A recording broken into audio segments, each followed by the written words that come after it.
Welcome to the American Chronicles podcast. I'm Vlad Davidiak. Every 4 years after the general election, the states convene a meeting of the members of the Electoral College to formally elect the President of the United States. Under normal circumstances, these electors merely affirm the popular vote as determined by the citizens. However, every so often, a faithless elector confronts the moral challenge of casting a vote for a candidate they view as unacceptable, placing the outcome of their vote in doubt. On this episode, constitutional historian Carl Jarvis and Landon Estay, the elector for Texas's Congressional District 8, discuss the role of the Electoral College and a challenge of keeping faith with the system. Coming up next on the American Chronicles.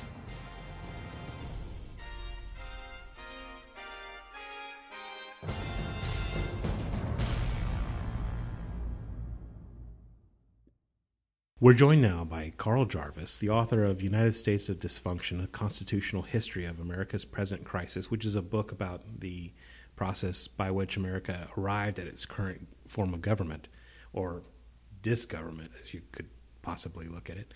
And Landon Estay, who is, what do you do, Landon? You're a tax man. Yeah, I'm a tax man. I do have a CPA license, but it is in Louisiana, so I can't say I'm a CPA in Texas.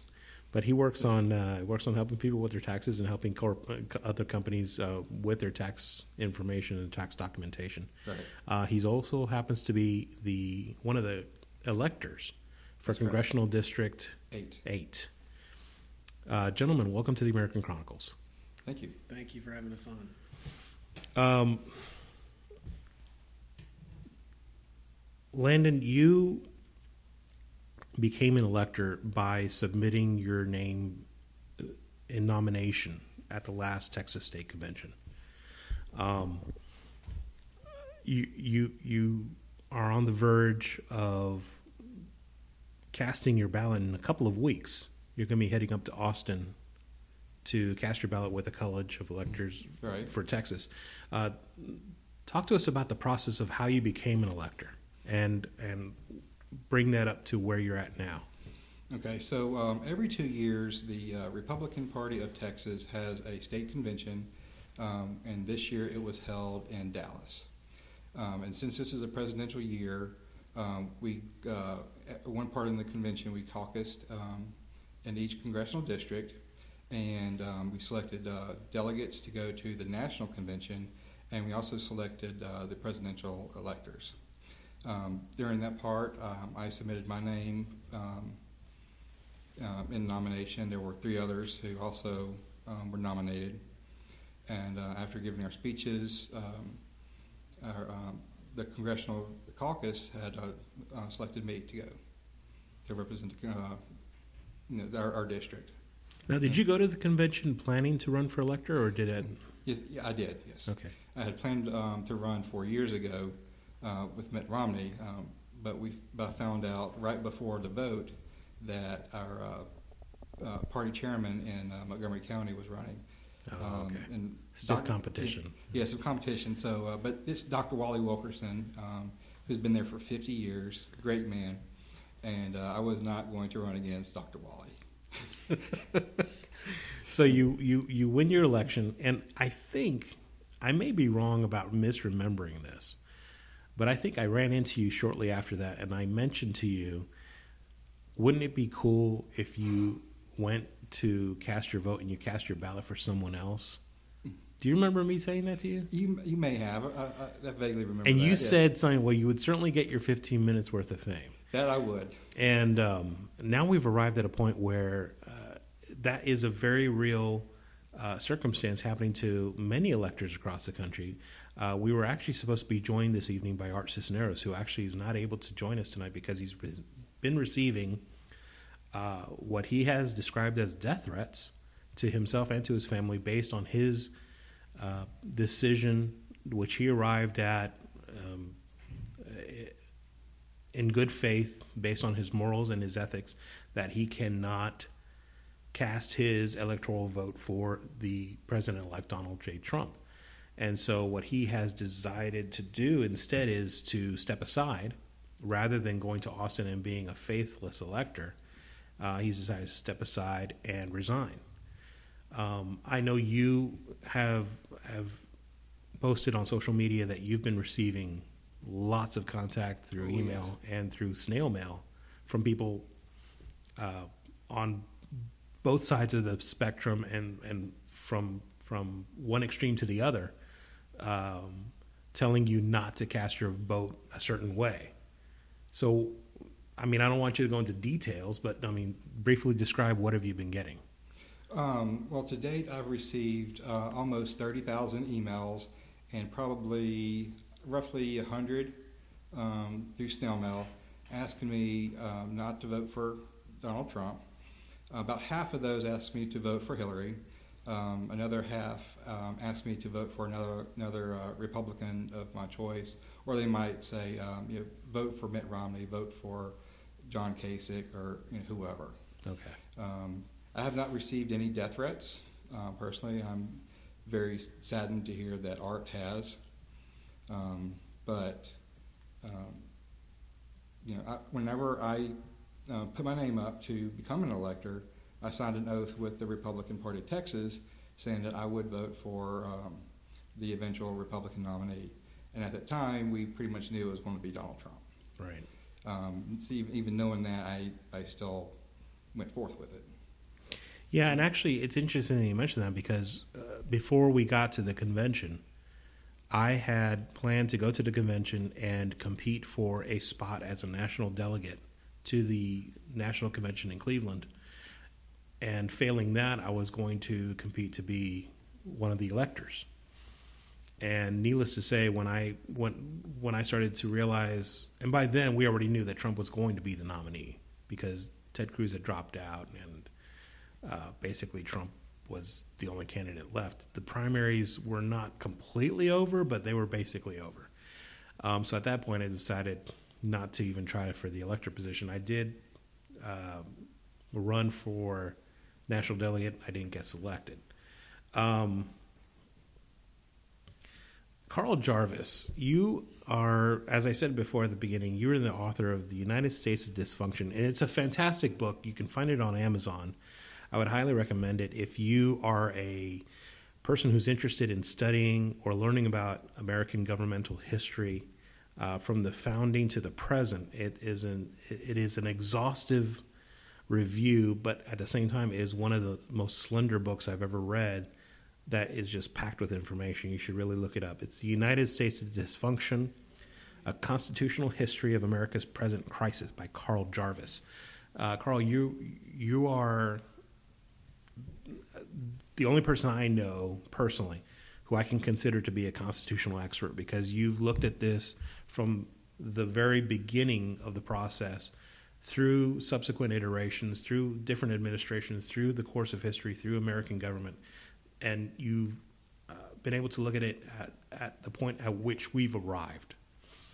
And in the book, you have a section where you discuss in detail the formation of the Electoral College and also the possible flaws or weaknesses that are actually built into the function of the Electoral College. And one of those is the idea of a faithless elector. Mm-hmm.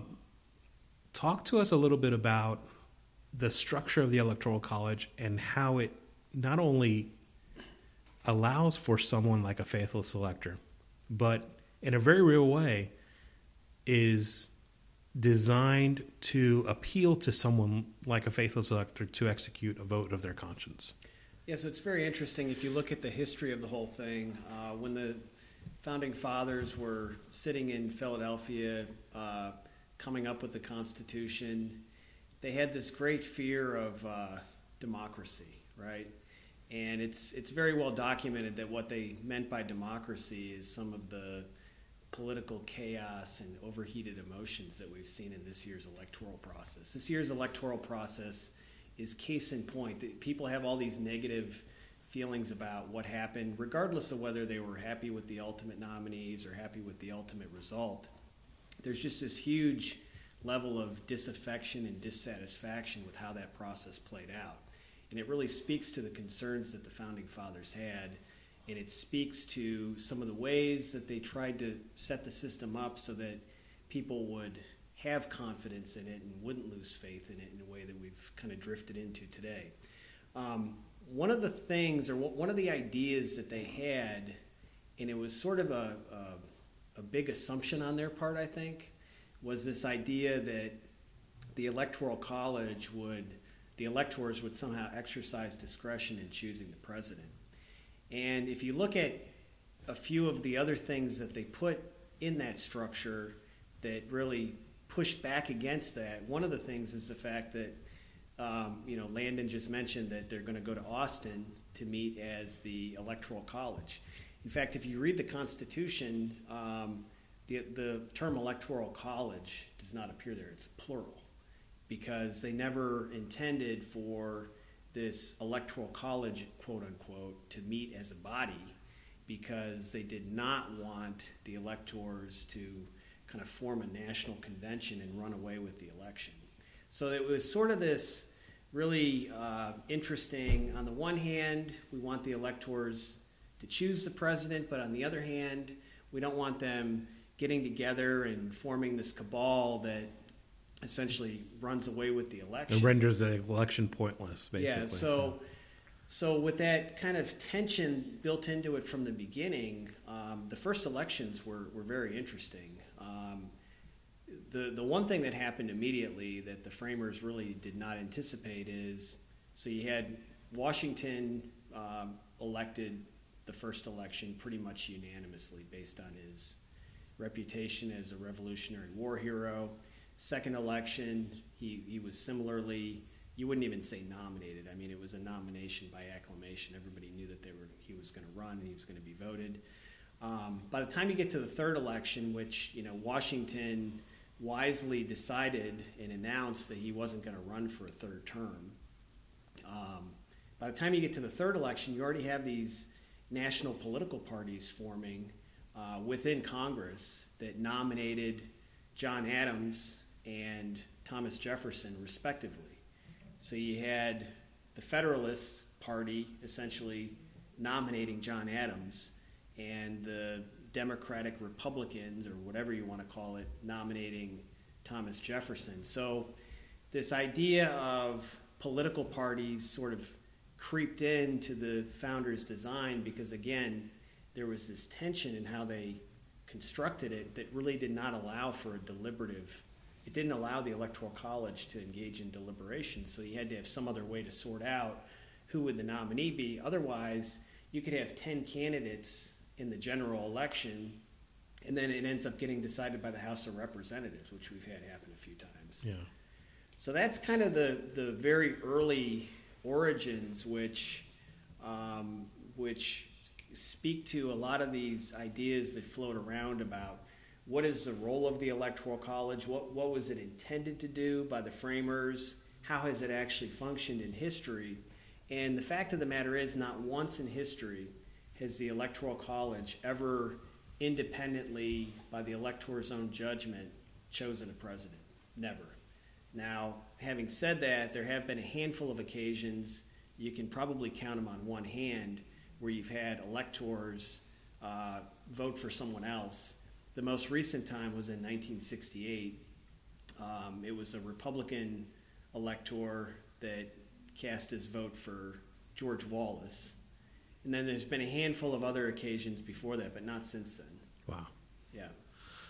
So, given that, I mean, obviously it's an important feature in the way our republic functions, and in a very real way,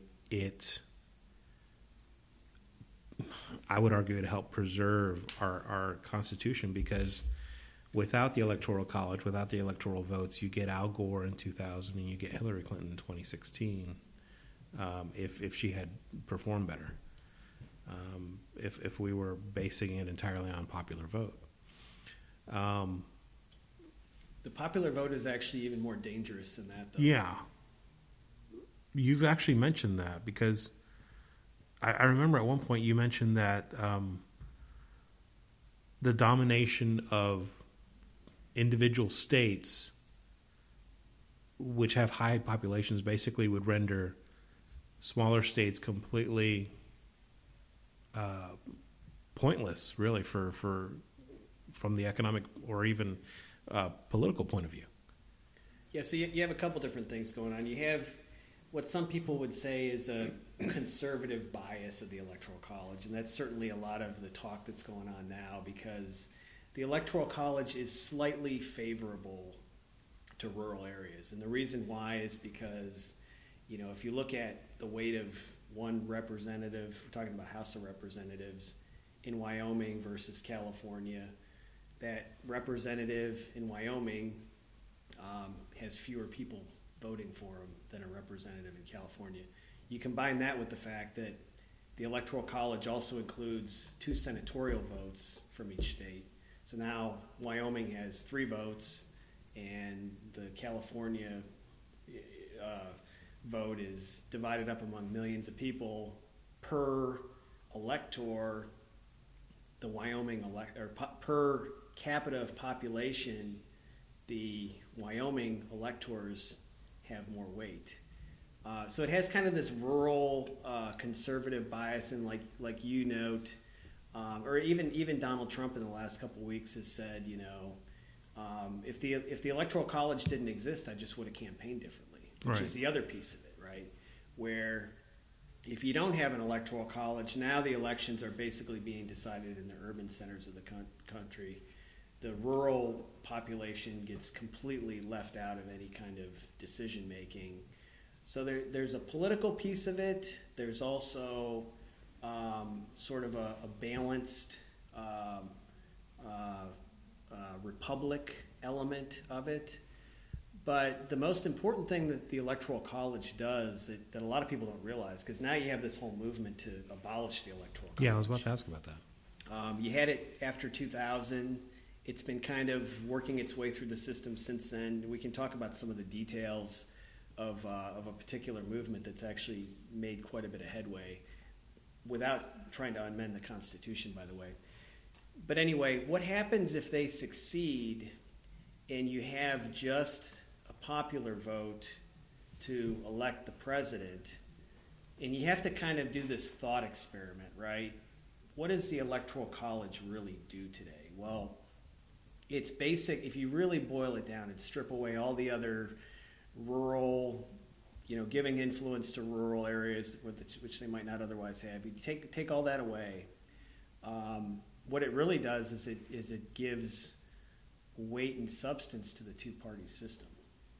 And so if you got rid of the Electoral College, and it has to do with the fact that the states, most of them are winner-take-all, or the electors are chosen in districts that are winner-take-all. So Maine and Nebraska, they're chosen in districts. Every other state, it's winner-take-all. And so that tends to flip to one party or the other. We saw in this election, even though there were 2 other candidates in the race, they got a tiny percentage of the vote, because pretty much everyone knows that if you vote for one of those other candidates, you're wasting your vote, because they're not going to win any electoral votes in any state. And so that structure really kind of it causes a coalescing around the 2 major parties. And if you got rid of that structure, what you would see happen, and this is something that everyone that talks about abolishing the Electoral College ignores, but you would essentially start to see the general election look like a primary, where instead of having 2 candidates or 4 candidates, you'd start to see 10 candidates, you'd start to see 15 candidates, and you'd start to see some pretty interesting, and to a lot of people, unexpected things happen. Like, for example, the people who would win by smaller and smaller pluralities, because now more votes are getting funneled off to more of these extreme fringe candidates. You'd see candidates that are able to appeal at a deeper, more visceral level emotionally. You'd see them pulling away votes more and more from, if you want to call them the centrist or moderate candidates. Right. So, and you'd see basically just this fragmentation where you'd probably see regional candidates as well. You would, and that's been another argument too. Is you'd have this balkanization of the country into regional, kind of like we had before the Civil War.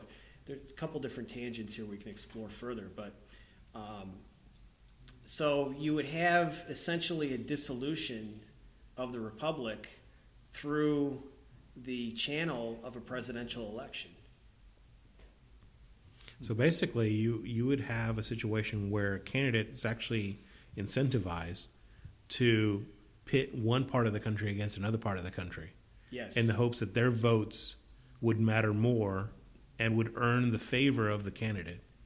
Yes. So that they would be beholden, the candidate would be beholden to them. That's one scenario. The other scenario is narrow and narrower ideological factions. You know, if you look at like a Huey Long in the 30s, right, you have a higher probability of someone like him becoming the plurality choice. Okay.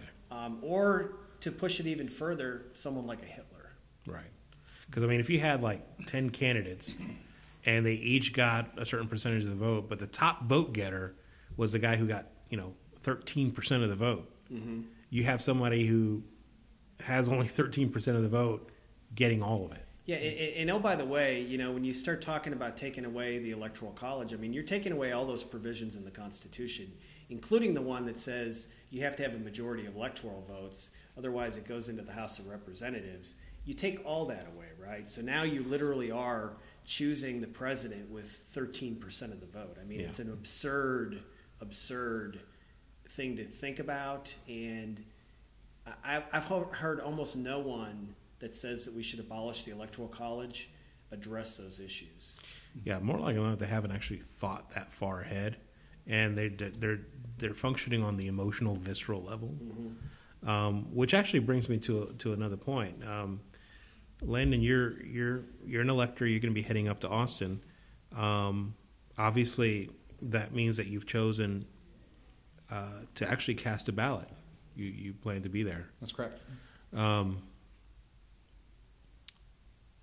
Are you comfortable talking about how you're planning to vote, or you just want to say that you will cast a ballot and that's the end of it? Well, I will come out and say I will vote for Donald Trump and Mike Pence. Okay. During the selection process, and after each elector is chosen by Congressional District, then we are asked to sign a pledge to the Republican Party of Texas, saying that we would vote for the Republican nominee. Right. I feel that I would be going against my word, if I didn't vote for Donald Trump, even though he was my very last choice. I have a reputation to maintain, and I certainly don't want to be famous in a negative way. Right. Now, is that something where you actually just sign a pledge, or did you actually have to raise your hand and take an oath? No, I signed a paper, okay. affidavit. So. Now, I want to read something. Our other guest was supposed to be Art Cisneros, who is an elector, who has submitted his resignation because he doesn't feel he's able to carry through on his original pledge. He submitted a post to Facebook where he talks basically about how he arrived at this decision. And I want to read a brief part of it. He says, quote, "I do not see how Donald Trump is biblically qualified to serve in the office of the presidency. Of the hundreds of angry messages that I have received, not one has made a convincing case from Scripture otherwise. If Trump is not qualified, and my role, both morally and historically, as an elected official is to vote my conscience, then I cannot and will not vote for Donald Trump for president." Obviously, he's making a decision that, for him, upholds his morals and his view of the world and his view of what is right and wrong. Did you find that you had to go through somewhat of the same process, or was it for you a question of honoring your pledge and sticking to what you said you would do, or did you have to examine this in any kind of moral light? Well, trust me, this has been no cakewalk. Right. I did not anticipate by any means what has happened, since May, since I was nominated in May. And I respect Art's opinion and his stance. I'm also a Bible believer, but going back to the Bible, there are a few things that I have thought about in this regard. I can't cite book, chapter, verse, but it does say in the Bible that the Lord puts leaders in place. They're ordained essentially. So that's kind of one way that I'm looking at it. Another is every time the Israelites in the Old Testament said they protested having the Lord as their leader. They wanted they didn't want the judges. They wanted a king. So God said, okay, you want a king? You can have your king. And they gave him King Saul. And we all know how that turned out. And then eventually the kingdom split and went into captivity. There's also another thing of, well, you know what? This is what the people wanted. According to the rules of how it is in the Constitution, they are going to get what they deserve. And I do kind of say that jokingly, but I am also serious about that. Elections have consequences. Elections have consequences, as famously said by our current president. Yeah. People will realize, hey, we need to really focus on, who we elect as our leaders. If this is what we want, if we want Donald Trump, if we want Hillary Clinton, Barack Obama, we're going to get exactly what we voted for. Nothing more, nothing less. Has the subsequent events since the election, in other words, the decisions that Trump has made as president-elect, has that made it easier or harder for you? I would say mostly easier. I've been pleasantly surprised with his toning down of his rhetoric. I know I'm probably in the strict minority of Republicans, but I'm kind of glad that he's not going to continue the investigation into Hillary Clinton. I agree. I wish he would issue a pardon. Well, I don't know. I'm not going to go to pardon, but I will say that being president does not mean going after your enemies. Well, I mean, imagine this. Imagine It's a very third world flavor. It goes exactly. Yeah. Yeah. We're trying to get away from the third world countries. But imagine he goes up and says, I hereby pardon Hillary Rodham Clinton for any and all of the numerous crimes that she committed while I'm the Secretary of State, which so damaged our country and our national security. I hereby pardon her. Number one, it in stone sets the fact that she was a criminal. Number two, it sets in history forever the definition of what Hillary Clinton represented. But anyway, that's getting off on another tangent. I mean, I can see your point there, but it kind of goes... And it ends the problem of the divisiveness of prosecuting her. And it does, but I think that it says we're going to reward bad behavior. The laws that apply to common man does not apply to the elite. And that's the problem I have with the pardons. Yeah. Well, not prosecuting her does this effectively the same thing, really, to be honest. I mean, she just skates on. Nothing happens. In a real way, when we talk about the Electoral College, we're talking about something that most of us don't think about until 4 years rolls around.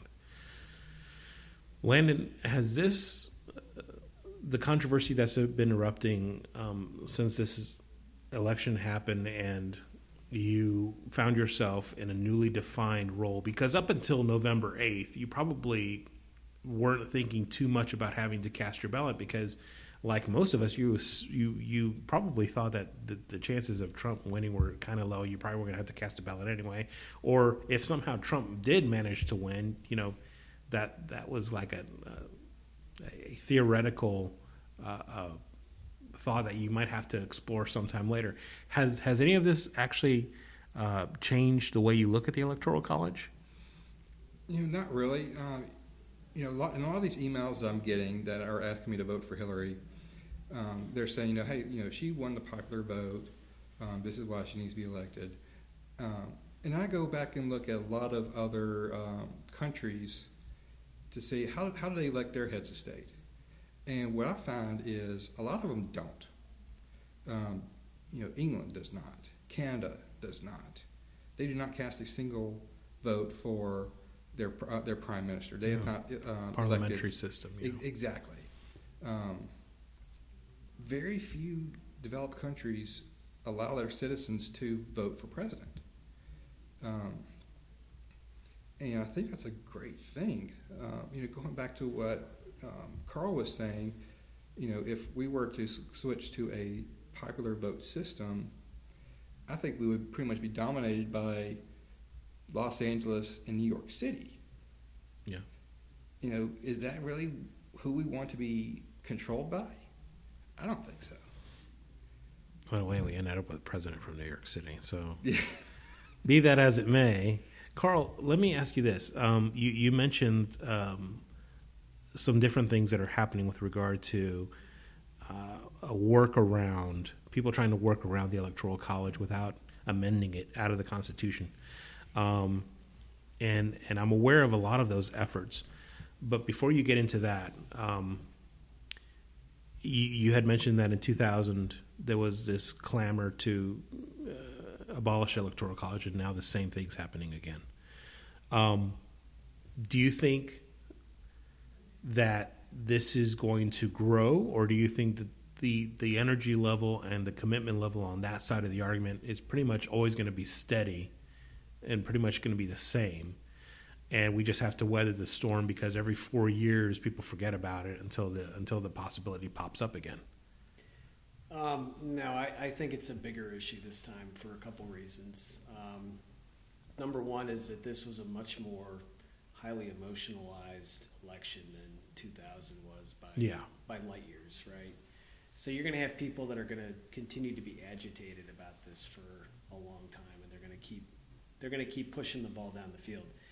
The other difference between this time and 2000 is that this effort that I mentioned is already been underway. I mean, they've got a pretty good foundation built. They have several states that have signed on that already account for about 36% of the electoral vote. They only need to get to 50%. And if that continues marching forward at the state legislative level, then we could see a radically different electoral process in 4 years. Now, I got a question for you, if I may.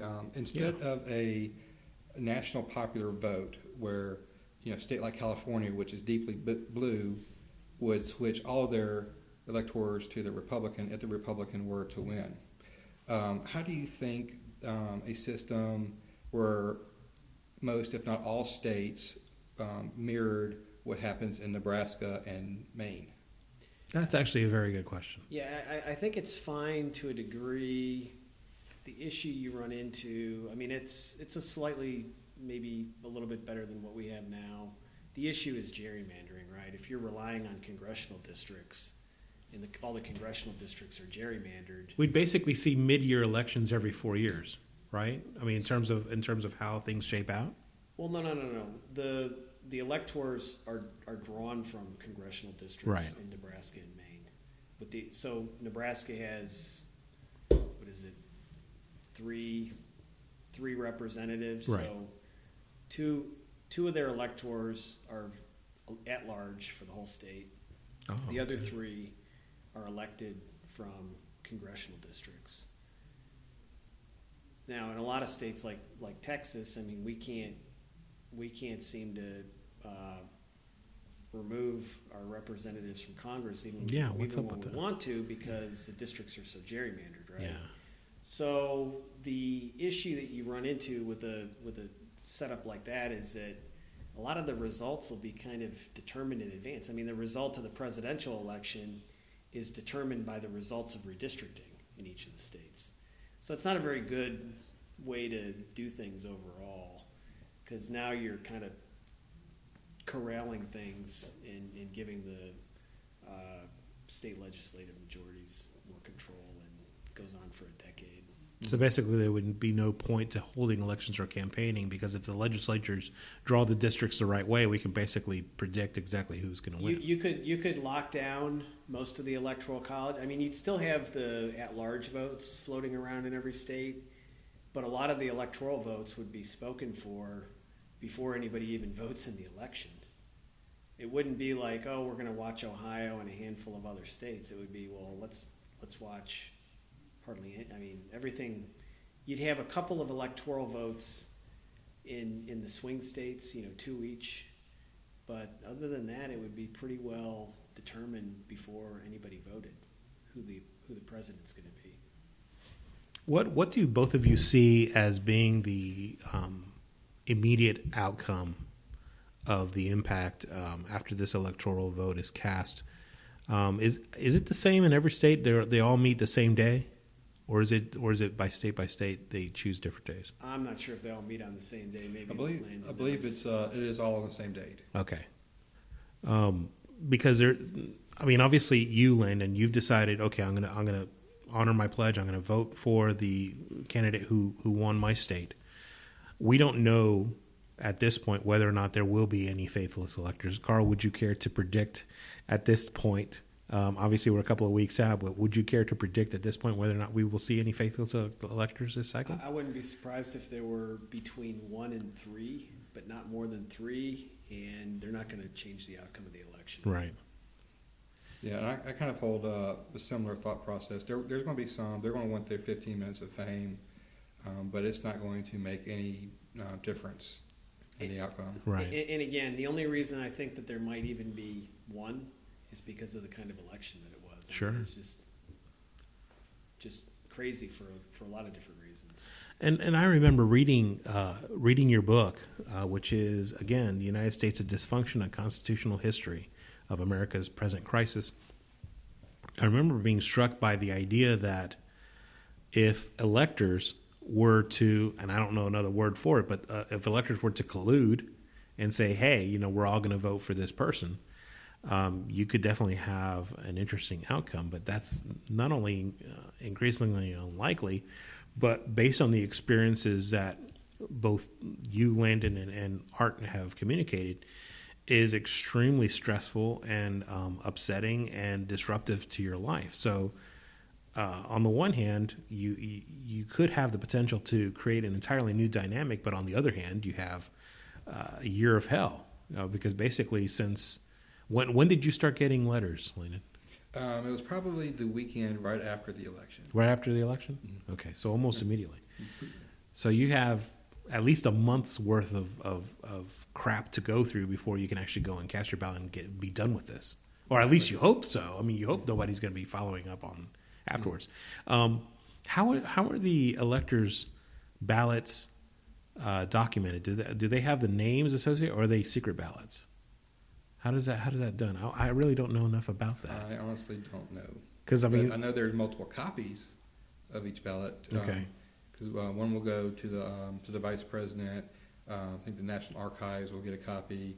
Some people in the state will get a copy, but I don't know if because is there anything that says Landon Estay wrote it? I'm pretty sure it has the name on it. Yeah. I can't speak to that for sure, but I don't think it's a secret ballot because like in a couple of the instances I'm thinking of, the names of the electors were noted.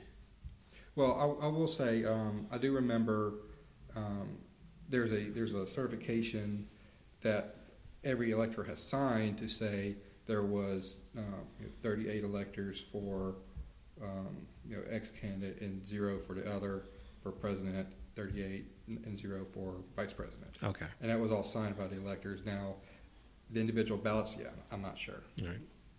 Have you already gone to the orientation, or is that a one-time deal where you're going to go and show up? It's just a one-time deal. Okay.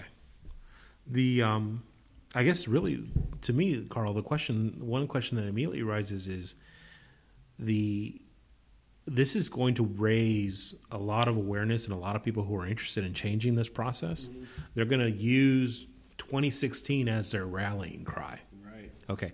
So what do we do in the meantime to disrupt that? What do we do to stop that? Because to me, the Electoral College has been one thing that has preserved our republic. Because otherwise we get Al Gore and Hillary Clinton. And both of those are really bad choices. Yeah.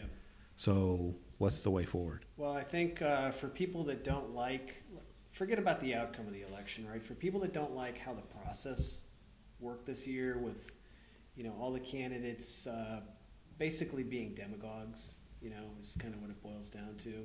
And certainly, whether you more so on the Republican side than on the Democrat side, all this kind of infighting and battling between the candidates where, we want our party to be unified.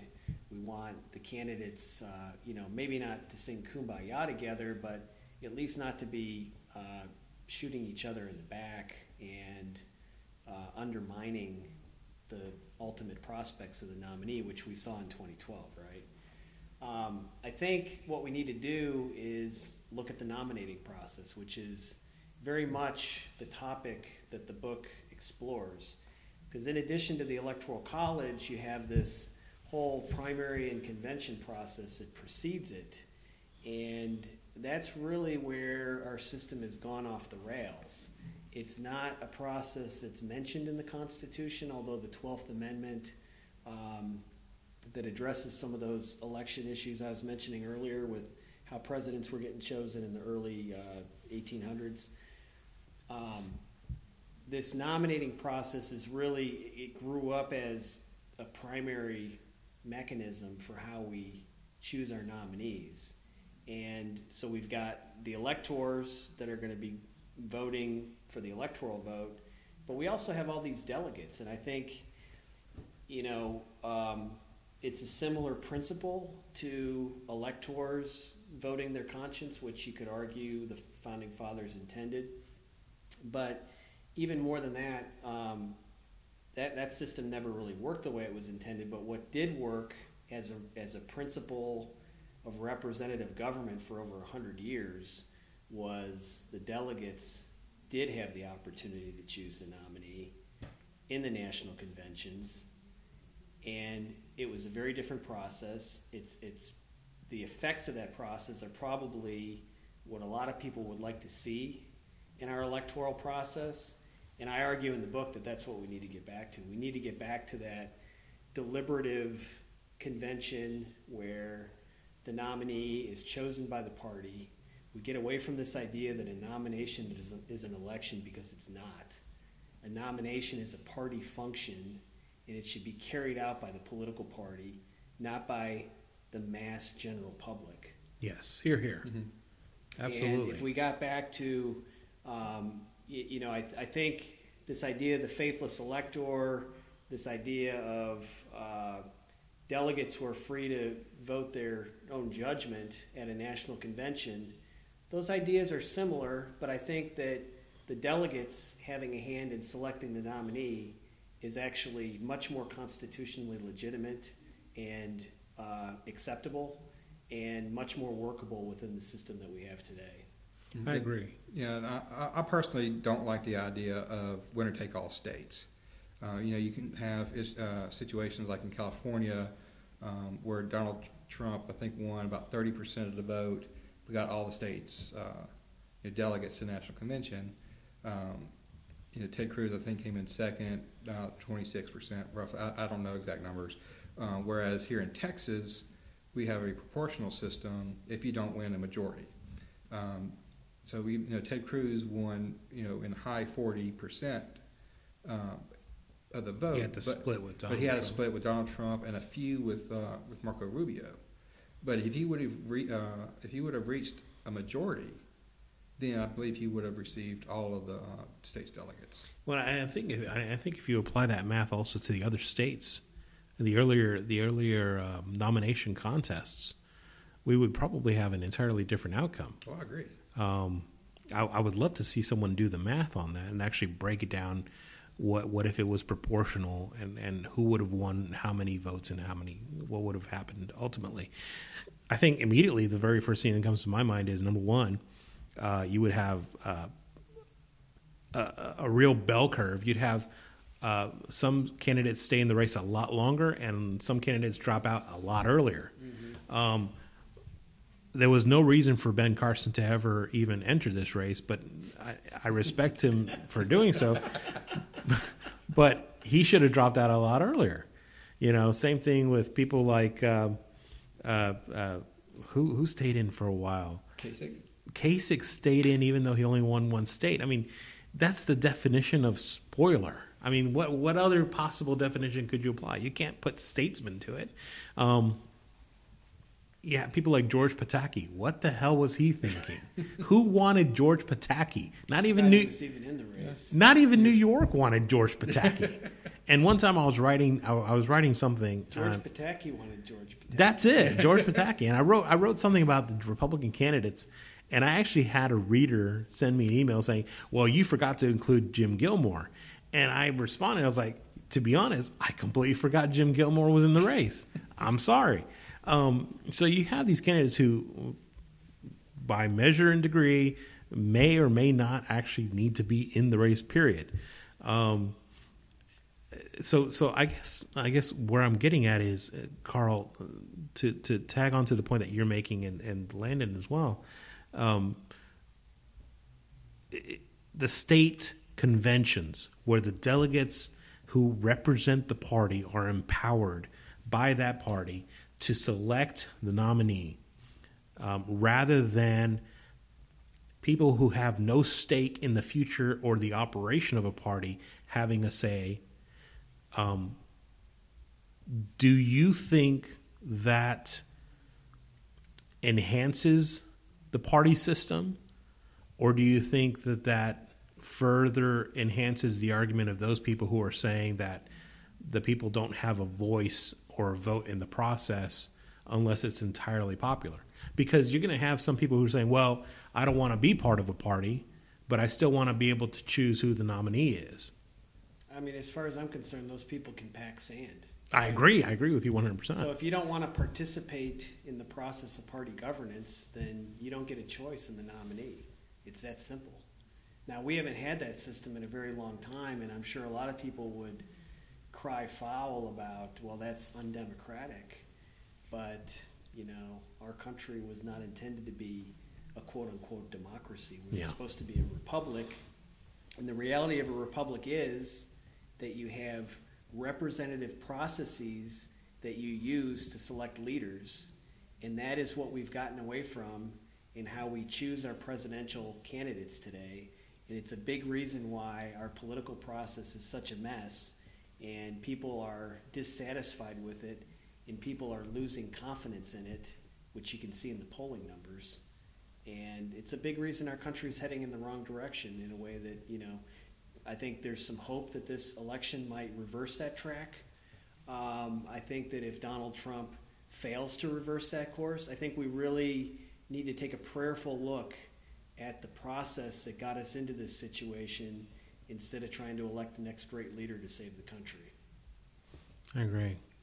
Landon, you had mentioned that Donald Trump was the last candidate you were hoping for. Who were you initially pulling for? Well, I was for Marco Rubio. I didn't come out and say that because I'm an officer in my county party, so I didn't want to take a position and it kind of get back and say, oh, your officer over here is supporting Rubio. Yeah. So I kind of just kept it to myself and my close friends. But to tell you the truth, and this is the third presidential election in a row that my last choice has become the nominee. So I have not had a very good track record. Wow, maybe you should reverse that and who do I not want to see? And that's probably going to be the dude who's going to get it. Exactly. Wow. What about you, Carl? Did you have a preference in the nomination process? No, I just disagree with the whole process so much. Yeah. That so on principle, you hate everyone. It's not that I hate everyone. I just feel like the whole horse race dynamic of it is not the way that we need. Don't you risk though having 50 favorite sons? I mean, if you have the Texas convention and they're like, we're going to nominate Ted Cruz. Louisiana has their convention. We're going to nominate Bobby Jindal. Well, let's do a thought experiment, though. And this is actually what I talk about in the book, which you alluded to earlier, this idea of a deliberative process. And why have a process where any candidate is chosen at the state level or in the local primary? Why not just elect delegates who go and represent the people, the members of the party at the national convention, and they make the choice there? I mean, that's the way our system used to work. That's a good idea. When we had front porch campaigns. These candidates McKinley were running around to all different corners of the country making speeches. Right. And that modesty that exhibited itself in the front porch campaign translated into modest exercise of power once they became president. In fact, there was one presidential candidate in the 1880s who campaigned around. He was trying to win the nomination, and the party actually denied him the nomination on those grounds. Because he was campaigning for it. Yes. Okay. If you want it, you don't deserve it. That was the constitutional morality that prevailed back then. Basically, if you were so ambitious that you wanted the office, you didn't get to have it. And now we've got the reverse, where if you're not ambitious enough to start running 3 or 4 years in advance, right, you're not eligible to win. Right. It's very interesting, right? Yeah, you got some people out there who say, yeah, if you want it, you don't deserve it. But if you don't want it, then you're the guy. Yeah. Ideally, I mean, that's what we would want in a republic. But be that as it may, we ended up with Donald J. Trump and Mike Pence, which I'm pleasantly surprised, like you, Landon. Donald Trump was my absolute last choice. I initially supported Ted Cruz, and I supported him until he withdrew. But I have been pleasantly surprised by President-elect Trump. Mm-hmm. And I think Vice President-elect Mike Pence has a lot to do with that. And I've been pleasantly pleased with his cabinet selection so far, and the way he's moderated his rhetoric, and the way he's tried to become, quote-unquote, presidential, which is what he promised us. Right. Gentlemen, he promised us a lot of things. Well, yeah. He promised a lot, and I think he's hoping that we all forget, half of them. We've been joined by Carl Jarvis. He's the author of United States of Dysfunction, a constitutional history of America's present crisis. You can find it on Amazon. It's an excellent book. I recommend you pick it up as soon as possible if you want to learn about Constitution, the Electoral College, the way our country is governed, and how we got to where we are. And we've been also speaking with Landon Estay. He is the elector, one of the electors from Congressional District 8. Well, the only elector. I'm one of 38. I'm thinking about the 38 of Texas. Congressional District 8 for the Republican Party. Gentlemen, thank you very much for joining us in the American Chronicles. Thank you for having us on. Thanks. Thank you. Well, that brings us to the end of the show. Check out my website, vladdavidyuk.com, and make sure to follow me on Twitter, @VladDavidyuk. Tons of cool stuff there. You'll love it. Please give the show a great rating and review on iTunes. It really helps people find us when they search for the show. Until the next time, remember, eternal vigilance is the price of liberty, and freedom is never more than one generation away from extinction.